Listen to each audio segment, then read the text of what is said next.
नमस्कार प्यारे बच्चों, कैसे हैं आप सभी। उम्मीद करता हूं सभी स्वस्थ होंगे, ठीक होंगे, आपकी पढ़ाई भी जोरों शोरों से चल रही होगी। प्यारे बच्चों, तो आज हम फिर से एक नए सेशन के साथ हाजिर हो चुका हूं।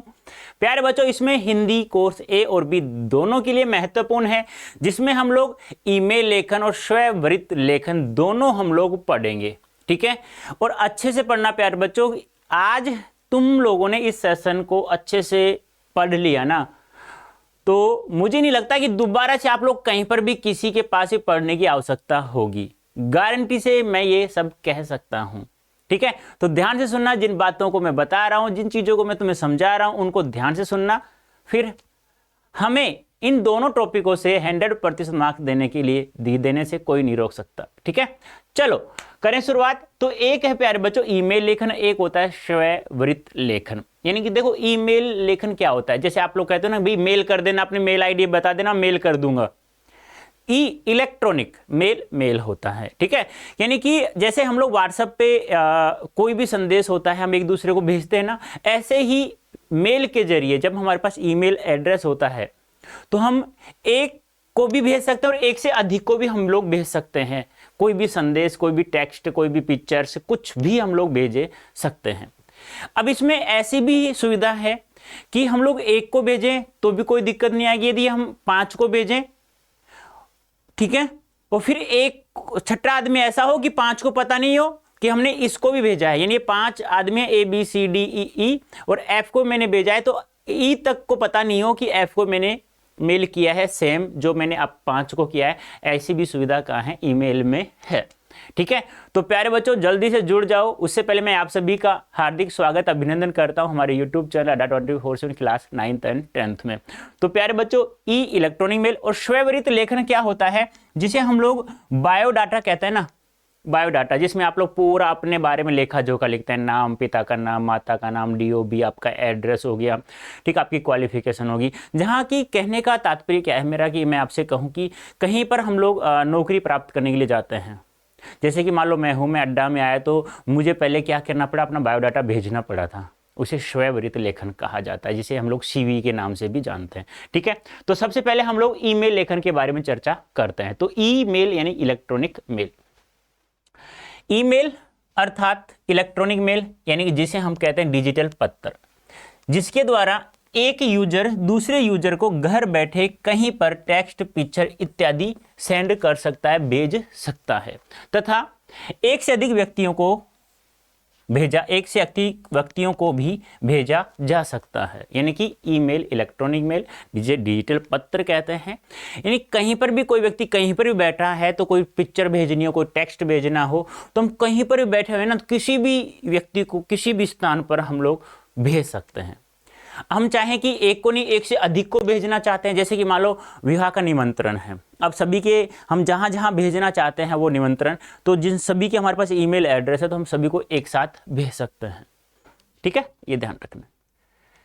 ईमेल 2 प्रकार का होता है, वही बात है, एक औपचारिक होता है, एक अनौपचारिक होता है। देखो, औपचारिक अनौपचारिक के बारे में आज तुम्हें कन्फर्म अच्छे से समझा देता हूं क्या होता है। औपचारिक, वह औपचारिक नाम आ जाए, आगे छोड़ दो, क्या ही है, इसको छोड़ दीजिए, इसको छोड़ दीजिए। यहां मैंने मेल की जगह लिख दिया शिक्षा, यहां मैंने या लिख दिया पत्र। ठीक है, यहां मैंने लिख दिया संदेश। ठीक है, ये बाद की बात है, पहले आप लोग औपचारिक और अनौपचारिक को समझो। औपचारिक क्या होता है, औपचारिक मेल, शिक्षा या कोई पत्र होता है, तो औपचारिक में क्या होता है कि एक सरकारी कार्यालय, एक संस्था से किसी दूसरे संस्था को, एक सरकारी कार्यालय से दूसरे सरकारी कार्यालय को, एक कार्यालय से किसी दूसरे कार्यालय को कोई भी संदेश भेजा जाता है, कोई भी मेल करा जाता है, उसे कहा जाता है औपचारिक। यानी कि मैं शिक्षा की बात करूं तो स्कूल द्वारा जो शिक्षा, कॉलेज द्वारा जो शिक्षा प्राप्त की जाती है, उसे कहा जाता है औपचारिक शिक्षा। यानी जिसमें हमारा कोई व्यक्तिगत संबंध नहीं होता है, यानी कि हम एक दूसरे को नहीं जानते हैं, यानी कि हम वहां दुख सुख की बातें नहीं कर सकते हैं। मान लो मैं अड्डा 24/7 नौकरी के लिए आया, तो मैं यहां ये नहीं कह सकता कि यार मुझे नौकरी की बहुत आवश्यकता है, मम्मी बीमार है, पापा बीमार है, मेरा भाई बीमार है, ऐसा कुछ नहीं। व्यक्तिगत कोई बातें हम लोग कुछ बातें दुख सुख की बातें कर ही नहीं सकते।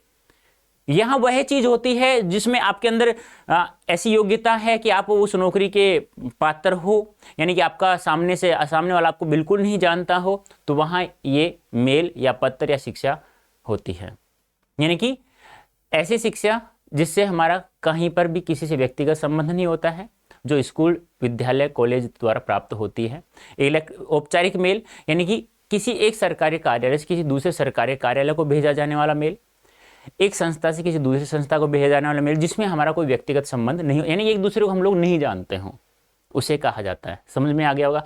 अनौपचारिक, यदि मैं कहूँ अनौपचारिक पत्र, यानी कि जिसमें हमारा व्यक्तिगत संबंध होता है, जिसमें हम लोग दुख सुख की बातें कर सकते हैं। औपचारिक शिक्षा माता पिता, परिवार, समाज द्वारा जो भी शिक्षा प्राप्त होती है हमें, उसे कहा जाता है अनौपचारिक शिक्षा। अब यहाँ अनौपचारिक मेल आ रहा है तो मतलब सगे संबंधियों को किया जाने वाला मेल। जैसे मेरा विवाह है, मान लो मेरी शादी है, तो मैं निमंत्रण भेजना चाह रहा हूँ, तो मैं सगे संबंधी हूँ या किसी दोस्त को भेज रहा हूँ, तो कह रहा हूँ यार आ जाना, बहुत मजे आएंगे, ये होगा फलाना ढीका, ऐसे मस्ती, मतलब दुख सुख की बातें भी कर लें और मनोरंजन की बातें भी कर लें, सारा हम लोग कर सकते हैं। तो औपचारिक मेल क्या होता है, देख लीजिए, सरकारी या किसी संस्था के कामकाज के लिए उपयोगी की जाती है, जिसमें हमारा व्यक्तिगत संबंध नहीं होता है। अनौपचारिक सगे संबंधियों जैसे माता पिता, दोस्तों के लिए, जिसमें हम सुख दुख की बातें शेयर कर सकते हैं। ठीक है, ये ध्यान आपको रखना है। ईमेल कैसे लिखा जाता है, देखो ईमेल लिखने का तरीका मैं बता देता हूं। सबसे पहले आप लोग एक आयताकार बॉक्स बनाएंगे, ऐसे ऐसे, ठीक है। अब उसमें ऐसे लाइनें होंगी इस प्रकार से, ऐसे।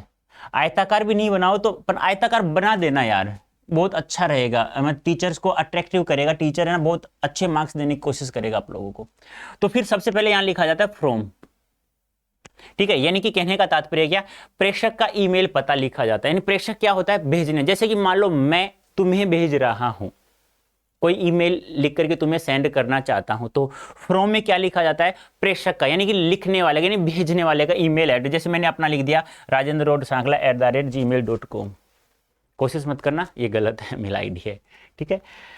टू में प्रेषिति, यानी कि रिसीवर का पता। जैसे मैंने लिखा संतोष.कुमारी@gmail.com, ठीक है। यानी कि यहाँ फ्रॉम में, यहाँ फ्रॉम होगा, यहाँ सेंडर का यानी सेंड करने वाले का, और यहाँ टू में रिसीवर का हम लोग ईमेल एड्रेस लिखते हैं। फिर आता है सीसी, जिसे कहा जाता है कार्बन कॉपी। अब मान लो यहां तो आपने अपना ईमेल एड्रेस लिख दिया, यहां जिसको भेज रहे हैं किसी एक को, अब आपको पता है कि मुझे एक को तो भेजना है, एक से अधिक को भी भेजना है, तो यहां सीसी में जिन जिन को भेजना है उन सभी का ईमेल एड्रेस लिख दीजिएगा, जिसे कार्बन कॉपी कहा जाता है। सीसी का पूछा जा सकता है, इलेक्ट्रॉनिक मेल यानी ईमेल में जो सीसी होता है उसका फुल फॉर्म क्या होता है, तो उसे कहा जाता है कार्बन कॉपी। यानी कि एक से अधिक व्यक्तियों को कोई भी संदेश, कोई भी टेक्स्ट, कोई पिक्चर भेजा जाता है तो सीसी में उनका ईमेल एड्रेस लिखा जाता है। अब यहां जितने को भी हमने भेजा है उन सभी को पता है कि यही सेम मेल किस किस को भेजी गई है। ध्यान से सुनना, सीसी में जितने ईमेल एड्रेस, जितने व्यक्तियों को आपने ईमेल एड्रेस लिखा है उन सभी को एक दूसरे को पता होता है कि जो मेल मेरे पास आई है वह राजेंद्र ने किस किस को भेजी है सेम। लेकिन यहां जो होता है BCC, blind carbon copy, blind यानी दिखता नहीं, अंधा आदमी होता है ना, तो वही बात है। अब यहां जितने ईमेल एड्रेस लिखे हैं उनको नहीं पता कि सेम मेल और किसको भेजी गई है, उसमें इसका ईमेल एड्रेस लिखा जाता है। यानी जैसे कि मान लो यहां मैंने कोई ABCD नाम की कोई लड़की है, मान लो, समझना अच्छे से, उसका ईमेल एड्रेस मैंने यहां लिख दिया abcd@gmail.com, ठीक है। अब सीसी में जितने भी थे ना उनको नहीं पता कि यही जो मेल हमारे पास आई है वही सेम मेल और किसको भेजी गई है, यहां नहीं पता। लेकिन इसको पता होता है कि यह मेल किस किस को भेजी गई है। आई बात समझ में आ गई क्या, एक बार वापस देख लीजिएगा।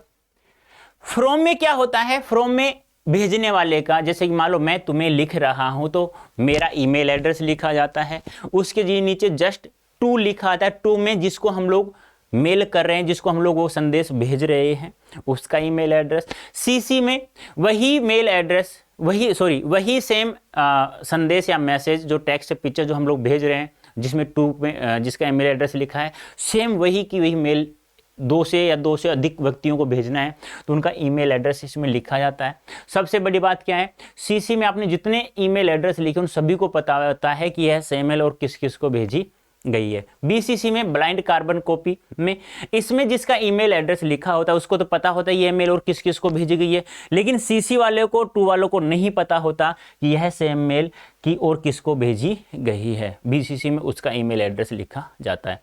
फिर यहाँ जो खाली जगह होती है, यहाँ पे सब्जेक्ट हो गया आपका, अपने आप विषय को लिख सकते हैं 5 या 6 शब्दों में, जरूरी है तो लिखो, नहीं जरूरी है तो मत लिखना। वह लिखो तो लिख देना, बहुत अच्छा रहता है। उसके नीचे जस्ट, इसके नीचे जस्ट क्या आता है, सब्जेक्ट लिखा हुआ होता है, ठीक है, सब्जेक्ट लिख देना। फिर यहाँ संबोधन अभिवादन जैसे प्रिय, महोदय, मान्यवर जो भी लिखना चाहते हो। फिर यहाँ मुख्य विषय वस्तु लिख देना आप लोग, जो भी विषय के अकॉर्डिंग, यानी आप अपनी शादी के लिए निमंत्रण भेजना चाह रहे हैं तो सभी को लिख देना, ठीक है, जो भी आप लिखना चाहते हैं। फिर यहाँ धन्यवाद हो गया, फिर आपका ABC कोई भी नाम होगा। अब यहाँ पे ना एक लोगो होता है जिसमें आप लोग अपनी कोई फोटो भेजना चाहते हो तो यहाँ से है ना आप लोग अटैच कर सकते हो।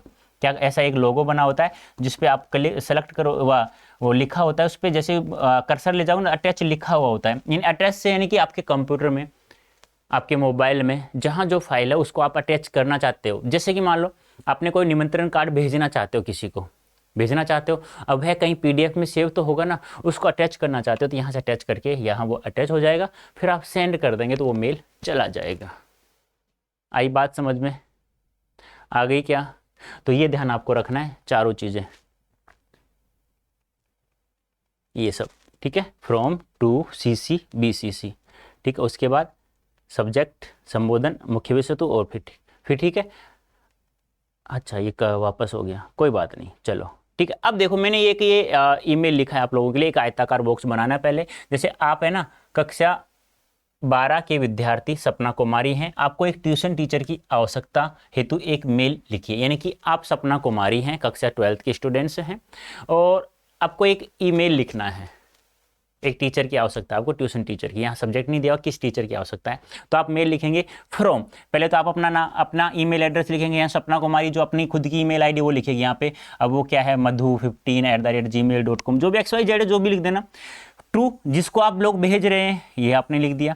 CC, जिसको आप लोग भेज रहे हैं, सेम है, सेम लिख सकते हैं आप लोग, देख लो, नहीं सेम नहीं है, अलग अलग है, सॉरी, ठीक है। तो टू में लिख दिया। अब और किसको भेजना चाहते हैं सेम मेल, उसका भी ईमेल एड्रेस लिख देना। विषय क्या है आप लोगों का, विषय ट्यूशन टीचर की आवश्यकता हेतु जानकारी प्राप्त करना है। महोदय, मैं सपना कुमारी 12वीं कक्षा की विद्यार्थी हूँ, मुझे जानकारी प्राप्त हुई है कि आप विभिन्न विषयों की ट्यूशन की जानकारी उपलब्ध कराते हैं। मुझे अपने लिए गणित विषय की ट्यूशन की आवश्यकता है।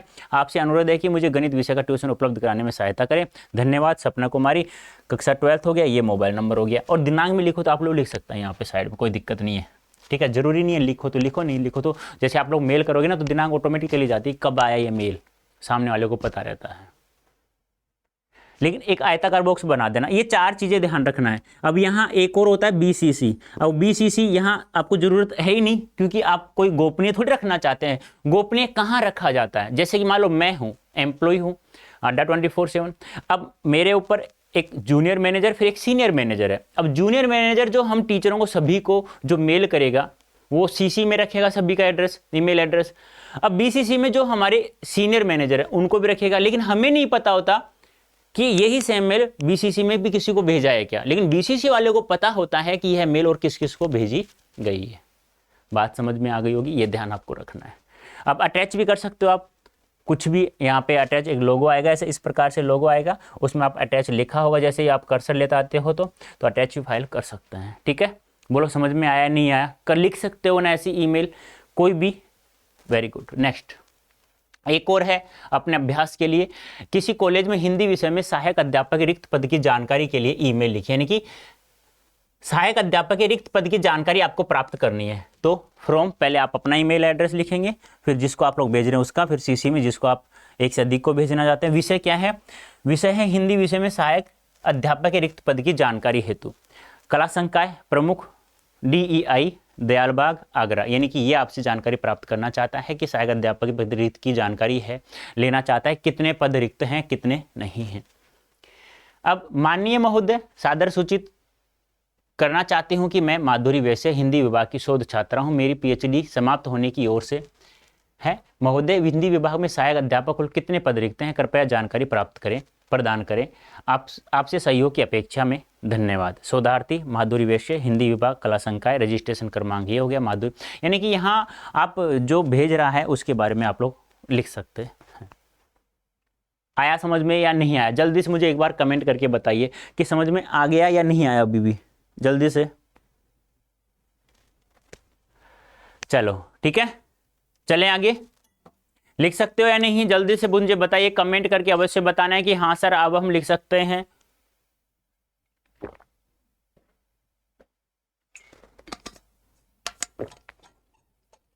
चलो अब देखो, मैंने यहां लिख दिया है कि क्या होता है सीसी, क्या होता है बीसीसी। सीसी की फुल फॉर्म होती है कार्बन कॉपी। दो या दो से अधिक व्यक्तियों को ईमेल पता लिखा जाता है जिनको आप संदेश भेजना चाहते हैं। इसमें सभी को पता रहता है कि आपने किस किस को समान संदेश भेजा है, बता चुका हूं ये सब। बीसीसी में क्या होता है, ब्लाइंड कार्बन को भी फुल फॉर्म होती है बेटा। इसमें उनका ईमेल पता लिखा जाता है जो सीसी में रखे ईमेल एड्रेस वालों को पता नहीं होता कि आपने यही समान ईमेल किसको भेजा है। जैसे आप किसी कंपनी में कार्य करते हैं, आपका जूनियर मैनेजर जो मेल आपको किया है वही मेल आपके सीनियर मैनेजर को भी करता है, जो आपको पता नहीं चलता है। ठीक है। अटैच फाइल, किसी प्रकार की टेक्स्ट फाइल, पिक्चर आदि अटैच करके भेज सकते हैं। एक लोगो होता है इस प्रकार का, ठीक है, वो आप लोग देख लीजिएगा। अब आता है स्वयंवृत्त लेखन। अब स्वयंवृत्त लेखन क्या होता है एक बार हम लोग जान लेते हैं। वैसे मैंने बता चुका हूं बायोडाटा जिसमें आपकी पूरी जानकारी होती है, देख लो। स्वयंवृत्त लेखन में उम्मीदवार अपना विवरण देता है और वह अपने बारे में जानकारी देता है, यानी कि अपने बारे में विवरण देना। मैं जैसे मैं हूं, मैं कहीं जॉब के लिए जा रहा हूं तो अपना नाम, पिता का नाम, अपने क्वालिफिकेशन, सब address, email address, mobile number, कहाँ क्या क्या उपलब्धि मैंने प्राप्त की है, कहाँ कहाँ मैंने पढ़ाई, ये सब उसमें लिख करके भेज जाता है। लेकिन एक बात ध्यान रखना, स्वयंवृत्त लेखन के साथ एक आवेदन पत्र भी जाता है। बिना आवेदन पत्र के स्वयंवृत्त लेखन नहीं माना जाता, यानी होता नहीं, यानी दोनों साथ में होंगे। यानी स्वयंवृत्त लेखन होगा तो आवेदन पत्र अवश्य होगा, ठीक है, एप्लीकेशन जिसे हम लोग कहते हैं, ठीक है, ये ध्यान रखना। बिना आवेदन पत्र के स्वयंवृत्त लेखन नहीं माना जाता है।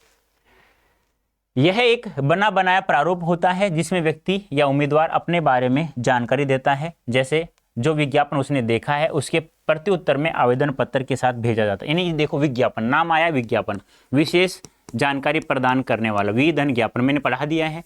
आपने अखबार में एक विज्ञापन देखा कि अड्डा 24/7 में, अड्डा 24/7 में एक हिंदी टीचर्स की आवश्यकता है, ठीक है। अब आप लोग अब वहां पर अपना बायोडाटा, सीवी, स्वयंवृत्त लेखन भेजेंगे तो उसके साथ एक आवेदन पत्र भी भेजना होगा। लेकिन प्यारे बच्चों, यदि आपके एग्जाम में आता है, पूछा जाता है, पूछा जाएगा, अब उसमें आप लोग आवेदन पत्र लिखो तो सही है, नहीं लिखो तो कोई दिक्कत नहीं आएगी। आप लोग केवल अपने बारे में या जो क्वेश्चंस दे रहा है किसी के नाम उसमें पहले से ऐड हो रहा है तो उसके बारे में आप लोग लिख सकते हैं, उसके बारे में जानकारी दे सकते हैं, जरूरी नहीं है। लेकिन हाँ, वास्तविकता में जैसे आप लोग कहीं नौकरी के लिए जा रहे हो तब आपको आवेदन पत्र देना होगा स्वयंवृत्त के साथ में, ठीक है, ये आपको ध्यान में रखना है।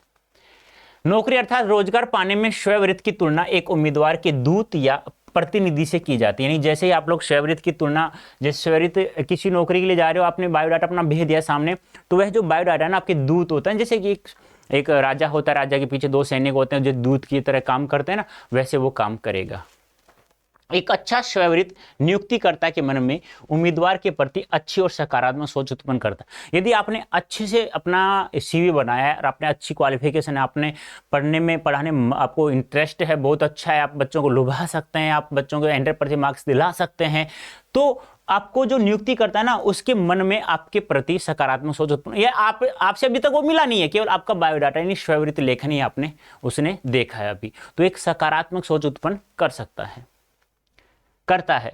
स्वयंवृत्त में किसी प्रयोजन को ध्यान में रखकर क्रम वाइज सूचनाएं संकलित की, यानी किसी प्रयोजन, किसी भी कारण को ध्यान में रखते हुए क्रम वाइज अपने बारे में सूचनाएं लिखनी पड़ती हैं। ऐसा नहीं कि पहले एड्रेस लिख दिया, फिर अपना नाम लिख दिया, या पहले एड्रेस फिर पिता का नाम, फिर माता का नाम, फिर अपना नाम, या पहले मोबाइल नंबर फिर पिता का नाम, फिर अपना नाम, ऐसा नहीं, क्रम वाइज होता है किसी प्रयोजन को ध्यान में रखते हुए। जैसे इसमें कैसे लिखा जाता है स्वयंवृत्त लेखन, तो स्वयंवृत्त लेखन में क्रम वाइज, जैसे पहले आपका नाम होगा, फिर आपके पिता का नाम होगा, फिर आपकी माता का नाम होगा, फिर आपकी डीओबी जन्म तिथि होगी, फिर आपका वर्तमान पता होगा, फिर आपका दूरभाष संख्या, एक क्रम वाइज होता है ये, ठीक है, ये आपको ध्यान में रखना है। तो इस प्रकार से लिखा जाता है हमारा एक स्ववृत्त लेखन जो होता है। ठीक है, फिर उसके बाद होता है मोबाइल नंबर लिखा जाएगा, फिर आपका ईमेल एड्रेस लिखा जाएगा, फिर आपकी राष्ट्रीयता क्या है, फिर आपका कार्य अनुभव, आपने कहाँ कहाँ कार्य किया है, कितने साल हो चुके हैं, फिर आपकी शैक्षिक योग्यताएं लिखी जाती हैं, फिर आपने कौन कौन सी उपलब्धियां प्राप्त की हैं, ये सब लिखा जाता है। समझ में आया? ये सेम एक ही पेज पे होते हैं ये सारी, ऐसा नहीं है कि ये अलग अलग पेज पे होंगी। यहाँ तो मैंने इसलिए बांट दिया अलग अलग कि हाँ भाई अब इसमें आ ही नहीं रहा था, ऐसे यहाँ लिखूंगा तो कहीं तुम एक ही पेज में इधर नाम हो गया, फिर इधर राष्ट्रीयता हो गया, उधर डीओबी हो गया, ऐसे थोड़ी चलता है, कंटिन्यू लिखोगे आप लोग। ठीक है, ये आपको ध्यान में रखना है। हो गया। उसके बाद अब जैसे कि मान लो व्याख्याता हिंदी पद हेतु एक स्ववृत्त लिखना है, यानी कि एक कहीं अड्डा 24/7 में यहाँ लिखा नहीं गया कि किस कंपनी में, किस स्कूल में, किस कॉलेज में, ऐसा नहीं लिखा गया है। आपको सीधा लिखना है कि व्याख्याता हिंदी पद हेतु स्ववृत्त लिखिए, आपको लिखना है। आपने विज्ञापन देखा या बिना विज्ञापन देखा, आपको एक लिखवाया गया कि एक अपना बायोडाटा बनाइए, आपको हिंदी व्याख्याता पद आपको चाहिए जिस स्कूल में आपको, जिस स्कूल में आपने विज्ञापन देखा है, जिसमें आपको पता चला है किसी कारण से। तो देखो कैसे ये नाम लिखना है पहले, फिर पिता का, जैसे मान लो मैंने लिखा नाम क्या है, गर्वित सैनी है, पिता का नाम क्या है, राजेंद्र सैनी है, माता का नाम क्या है, संतोष सैनी है, जन्म तिथि है 9 जनवरी 1992 है, वर्तमान पता है ये हो गया है, और दूरभाष संख्या ये हो चुका है। ठीक है, ये लिख दिया, कंटिन्यू आप लिख दोगे। उसके बाद आप अपनी मोबाइल नंबर हो गया, ईमेल एड्रेस हो गया, फिर अपनी शैक्षिक योग्यताएं हो गई। ठीक है, शैक्षणिक योग्यताएं जैसे 10th हो गया, वर्ष ये हो गया, सीबीएसई बोर्ड हो गया, ये सब्जेक्ट था और कब पास किया, इस दिन पास किया है। फिर आप ऐसे ही 12th लिख देंगे ऐसे।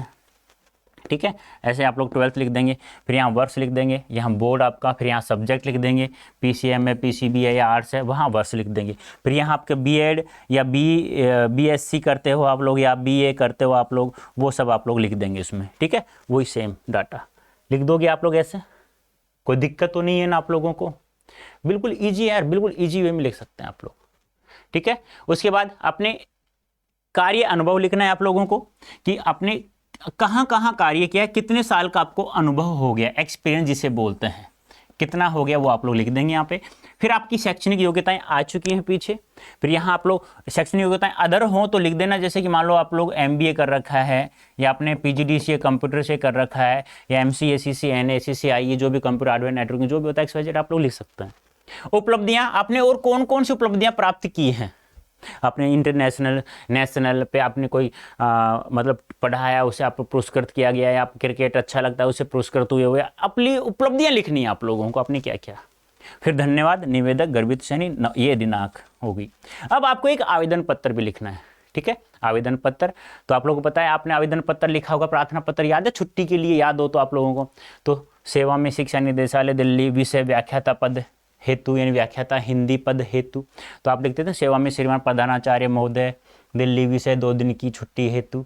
वही बात है, सेम है, कोई अंतर नहीं है। जो आप लिखते आए हो, झूठ से लिखा है 2 दिन छुट्टी ली है, सच्चाई में लिखा है, लिखा तो है ना, बस ऐसा ही आवेदन पत्र है, देख लो।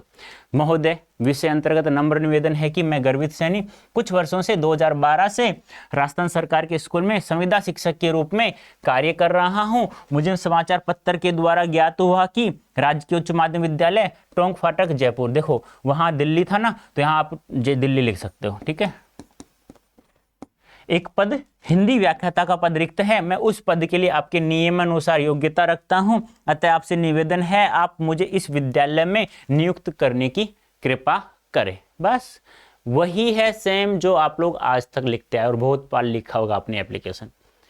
धन्यवाद, फिर आपका नाम हो जाएगा निवेदक गर्वित सैनी, ये आपका एड्रेस स्वयं का हो गया। फिर आप यहाँ लिखेंगे मेरा स्ववृत्त आवेदन पत्र के साथ संलग्न है, यानी कि आपके आवेदन पत्र के साथ मेरा बायोडाटा सीवी भी साथ में जुड़ा हुआ है। फिर अपना सीवी, पहले आवेदन पत्र देखेगा वो, फिर आपका सीवी देखेगा वो, ये ध्यान रखना है।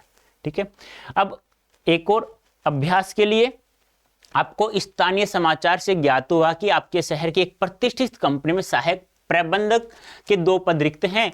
उक्त पद हेतु आवेदन करने के लिए लगभग 80 शब्दों में स्ववृत्त लेख तैयार कीजिए। ठीक है, तो नाम सबसे पहले आपको पता ही है, नाम लिखा जाएगा, फिर पिता का नाम, फिर माता का नाम, फिर जन्म तिथि, फिर वर्तमान पता, फिर शैक्षणिक योग्यताएं। ठीक है, अब ये यहां भी लिख सकते हैं या इसके नीचे भी आ जाएगा, स्थायी पता, telephone number, mobile number, email address. ठीक है, ये आप इसके नीचे लिख दें, बहुत अच्छा रहेगा वैसे। एक लाइन में लिखोगे तो अच्छा नहीं रहता। ज़्यादा बड़ा पेज है, चौड़ाई ज़्यादा है तो आप लोग लिख देना, लेकिन अच्छा नहीं है आप नीचे लिखें तो बहुत अच्छा रहेगा। शैक्षणिक योग्यताएं वही 10वीं हो गया, 12वीं, BSc ऑनर्स, MBA, जो भी आपका XYZ है, जो भी सब्जेक्ट है, कब पास किया, आपका अपना परसेंटेज भी लिख सकते हैं, कोई दिक्कत नहीं आएगी। तो जल्दी से इसे एक बार देख लो, कोई दिक्कत तो नहीं है ना किसी को? हाँ देखो बेटा एक बार जल्दी से।